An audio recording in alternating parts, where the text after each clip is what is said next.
I see the sign, Larry.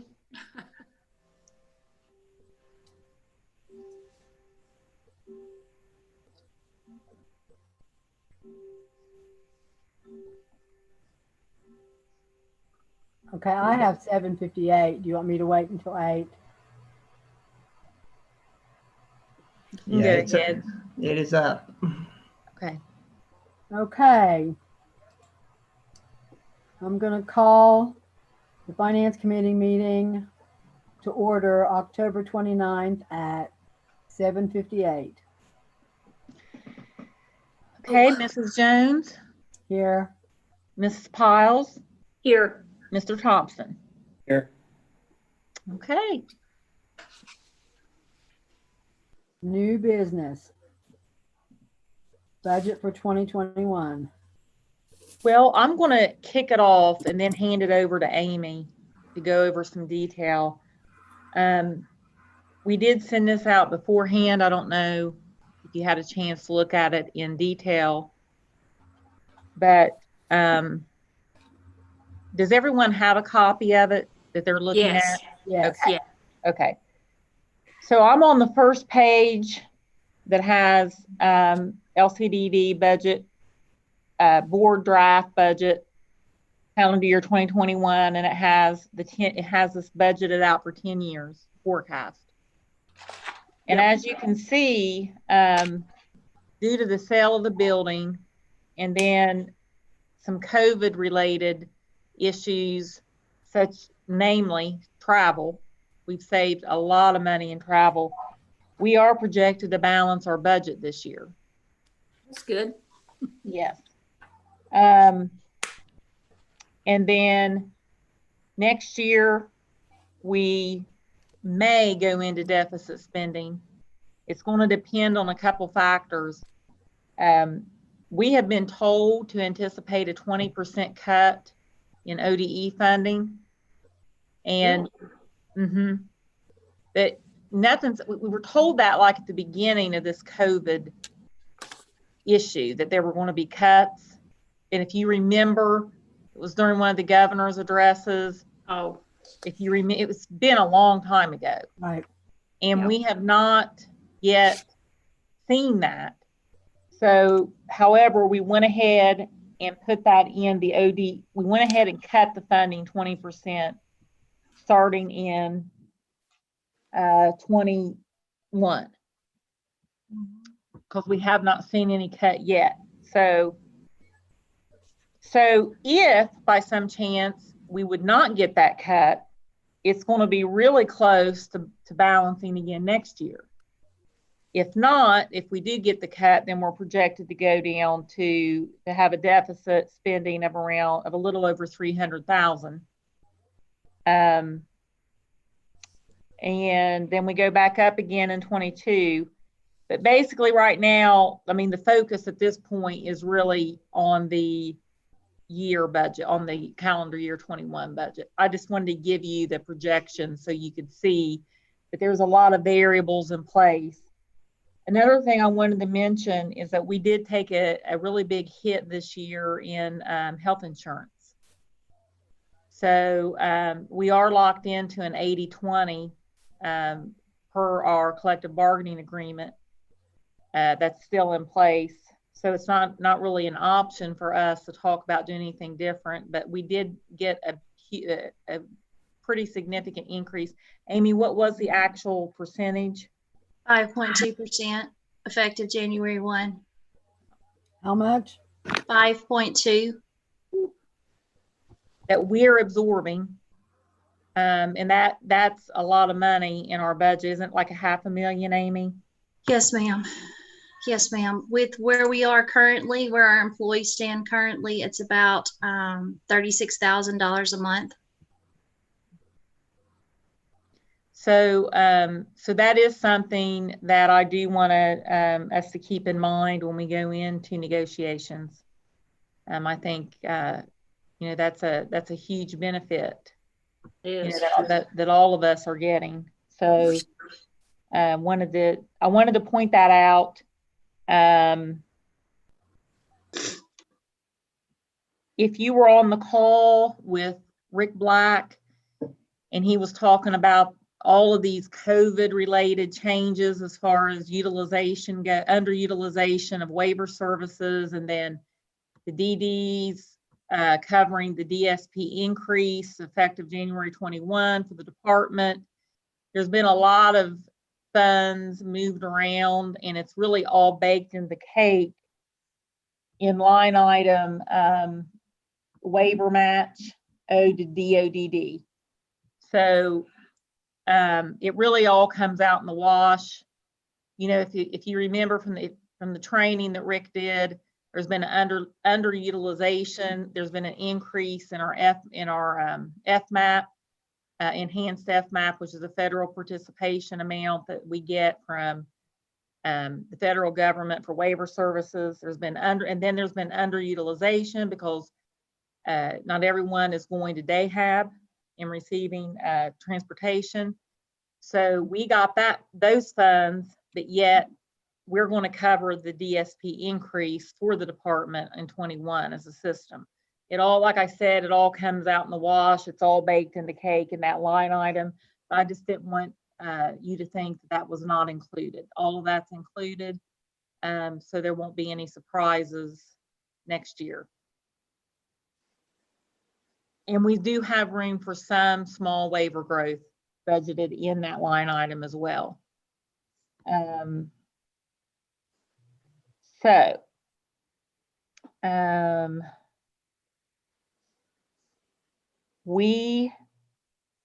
a couple things I wanted to talk to you about in executive session regarding staff and regarding union negotiations and so forth, and how that can impact our budget that we're going to talk about in executive session. But you do have, we did give you 3 different versions. One was with a 2% increase for staff, one was with 2.5%, and one was with 3%. That was also not including any steps. Correct. So that's what's in this budget. And we'll go into more detail here in a little bit, but I just wanted to let you know that. But for 2021, we are looking good. And looks like, you know, we're going to, and like Amy and I were discussing earlier, it's very plausible that we could actually, especially if the ODE cuts do not come through, that we could actually be in the black to 23, possibly, depending on those cuts from ODE, if our spending stays steady. So, Amy, so let me open it up for questions, and then I'm sure Amy can answer anything you throw at her. I'll try.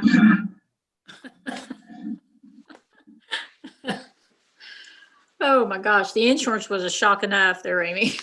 Yes, ma'am. It was a shock to me when I got the phone call about 2 weeks ago. Yes, ma'am. And I did budget about 50, as you can see on page 1, 2, 3, 4. The 4th page of the first big package you received is the personnel page, and down at the bottom is kind of a recap of health insurance. Mm-hmm. With the 5.2%, we're looking at $449,000.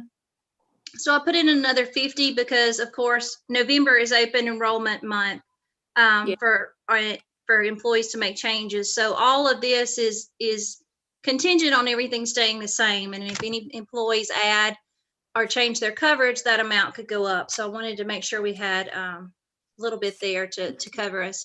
Up in the health insurance line, you actually see $424,000 because that's health insurance, dental, vision, and life, the portion that the board covers. So I did want to explain the difference in those numbers.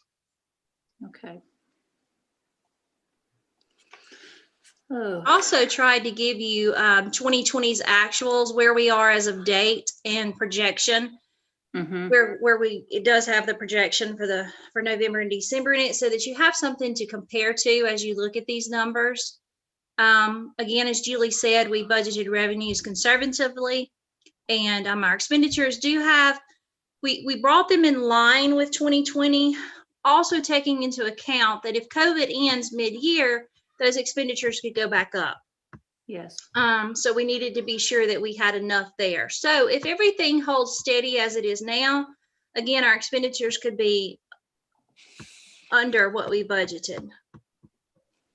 And our staff have done a great job this year in holding expenditures steady. With the failure of the levy, they've done a fantastic job.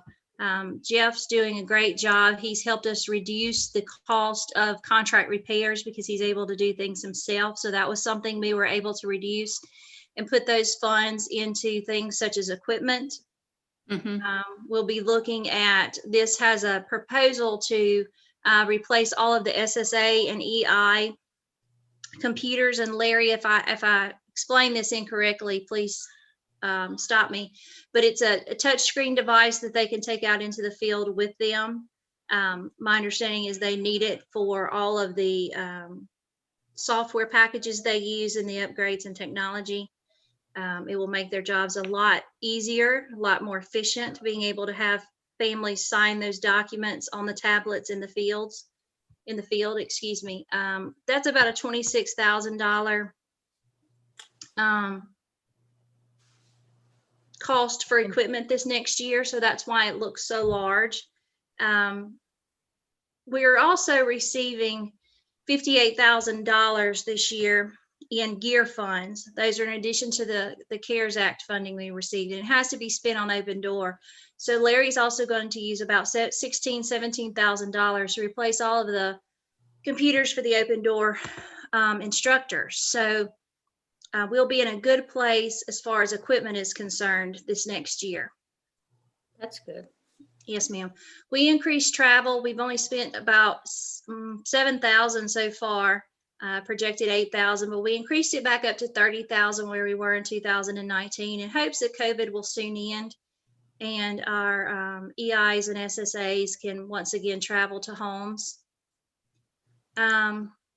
If you're looking at the very last page, I did want to point this out. In other expenditures, you'll see that as of 2020, it's $243,000 and we've dropped it to $70,000. That's because $180,000 of that was for capital housing. And so we just took that out of the mix. Again, if we receive that, of course, we'll receive the revenue, so it'll be a wash. Capital improvements at $25,000 may be a little high now that we don't have the ECC building, but you never know when a roof unit may go down.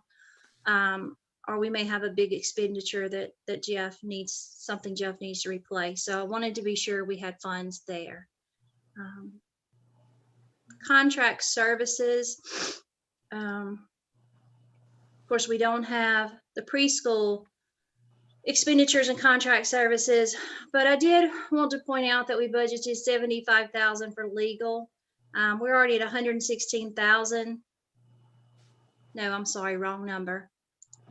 We're already at $100,000 so far this year. We budgeted $75,000 for the cost of the trial and for union negotiations. That may be a little high. We hope so. So again, there may be some room there to save. I just wanted that included. I asked her to include that for union negotiations because there will be a cost. I'd rather it be out there, than adding it later. And I do want to give a huge thank you to Larry. He spent a lot of time pulling our contract services to date so that we could see where we actually were, and we could do a projection for the rest of the year that was reasonable. And I really appreciate that. He saved me hours of time that I did not have, and I couldn't have done this without this portion of the budget without him. So I really do appreciate that. Waiver match, and I guess I'm going backwards as Julie, and I apologize for that. As Julie spoke of, there are 3 pages to the end is your waiver match obligation spreadsheet, and that's where all the numbers from the second page and expenditures for waiver match, supplemental invoice, and admin fees, that's where they come from. We have about 4 or 5 spreadsheets that we use to compile these numbers. All of those different spreadsheets go into another spreadsheet that spits out what our waiver match obligation is going to be and what we feel we can how many waivers we think we can add for the next year. We felt it reasonable to keep our waivers at 500,000, which is what we've had in the past. As Julie said, that will give us room for waiver growth, a small amount of waiver growth. It does take into account the increase in DSP and the increase in FMAP, excuse me. Once all of those things come into play, we may actually have a little more room for growth than we thought. But we felt comfortable holding that steady at what we've had in the past at 500. We did not think that that was something we needed to cut back on. But if you were wondering where those numbers came from, it's a very lengthy and detailed process to come up with the numbers. It's not something we just put together. The state actually sends us a whole packet, like I said, several spreadsheets, and each spreadsheet has several tabs that we use to have it compute these numbers for us based on what our waivers are now, whether they're level 1 or IO state. And then it allows us to figure the average cost, and from there figure how many we could add and what the cost of that addition would be. And Amy and I did send all of this to Rick Black, and Amy and I are meeting with him in the morning to go over this as well, just to double check there's nothing we're not thinking of, because and like I told Amy, it's even when Sandy was here, I still had Rick look at everything, just because he's an outside person and he's looking at it from such a global perspective, and he always has great input. Like I said, Sandy had been in the system for years and years, and he still could find stuff, make us think about things. So we are meeting with him. I sent him everything today, and he's going to be looking at it. And because I want to make sure we're solid financially, that we're uncovering every rock, and doing the best that we can. And I do want to say, I mean, our numbers look good, but they look good because we've made so many cuts. I mean, it's really what it comes down to. It does. I mean, Amy, do you want to talk a little bit about the last couple years? Yes. And I gave you 20s numbers. I didn't give you 19s, but if you compare, if I go back to the very first page, and I'm going to unhide, and I tell you what, let me share my screen and you can actually see the numbers.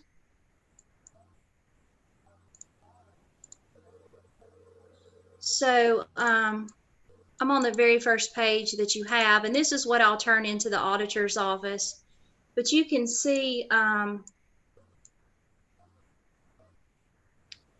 see where our revenues and expenditures have been as far back as 13. But if we look at just starting with 17, for instance, we're looking at 8.3 million, 8.1. We dropped down in 19 to 6.4, and then now we're projecting 4.7. So, I mean, we basically cut expenditures in half in the last 3 years. Yeah, I just wanted to make sure I'm on record as saying that, because it's not that we didn't need the levy. Right. We needed the levy Right. to continue what the level of service we were doing, but we have made a lot of cutbacks. Yes, Yep. ma'am. Just like with not providing transportation anymore, that's a huge savings. Yes, ma'am. So Are there any questions about the revenues or expenditures that maybe I didn't touch on that you might be curious about? No.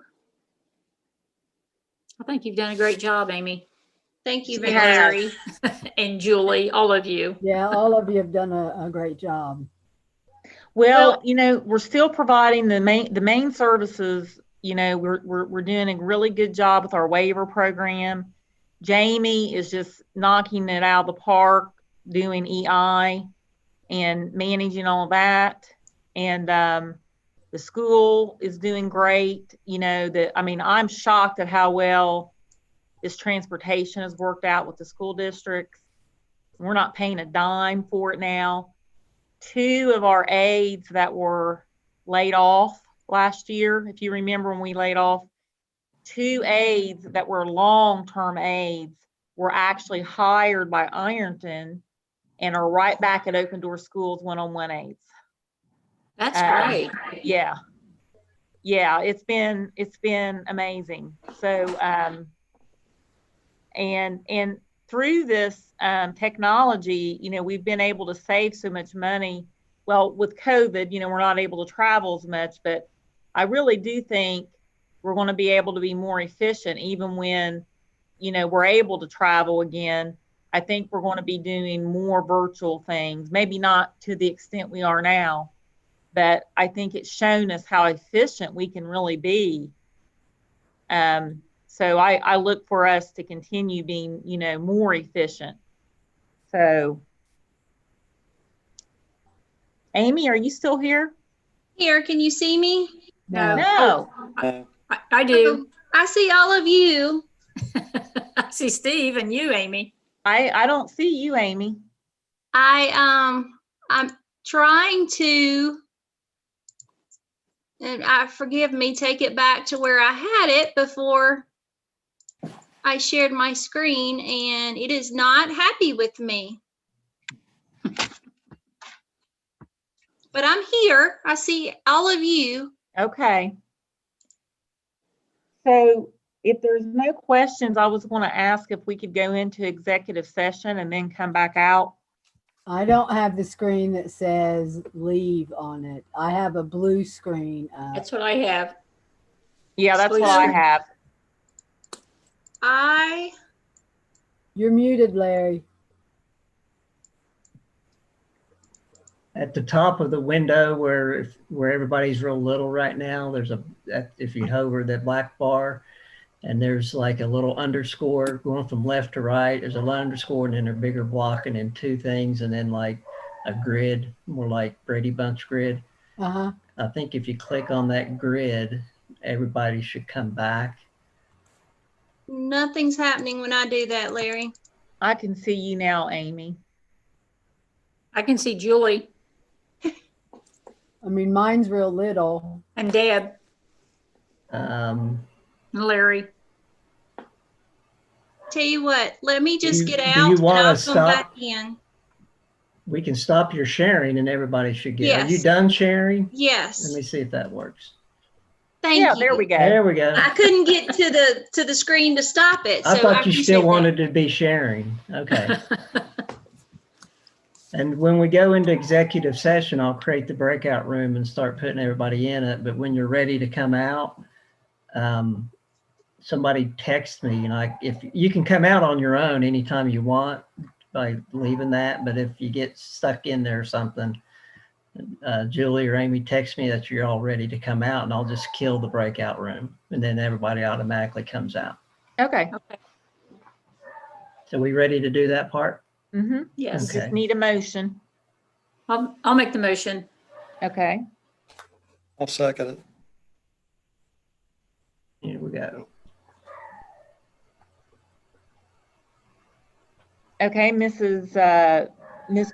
Jones, Yes. Mrs. Piles, Yes. Mr. Thompson. Yes. Okay, so we are moving into executive session at 8:21, and then we join.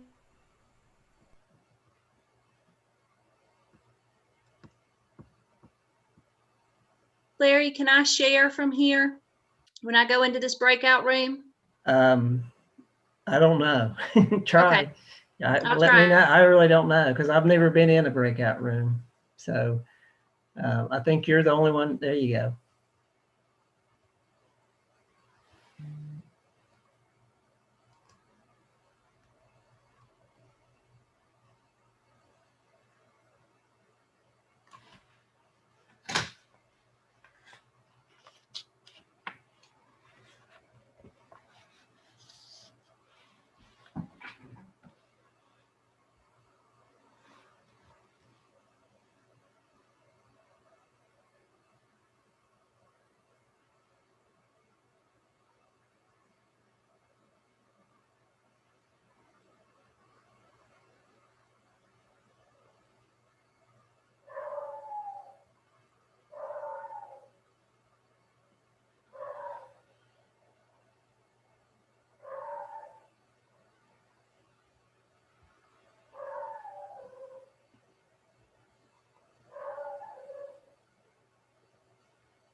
Hey, Larry.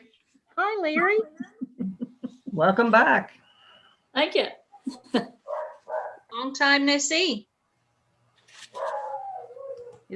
Oh, Debbie. there I am. I think everybody's out. Yay. Okay, I need a motion to come out of executive session. I'll do I'll make that. the motion. Oh, okay. I'll second. Okay? And Okay, it's Mrs. 8:55. Okay, Ms. Jones, Yes. Ms. Piles, Yes. Mr. Thompson. Yes. Okay, we're back in regular session. Okay, now I need a motion to present the budget for 2021 to the full board at our next regular meeting. I'll do it. I'll second it. Okay, Ms. Jones, Yes. Mrs. Piles, Yes. Mr. Thompson. Yes. All right.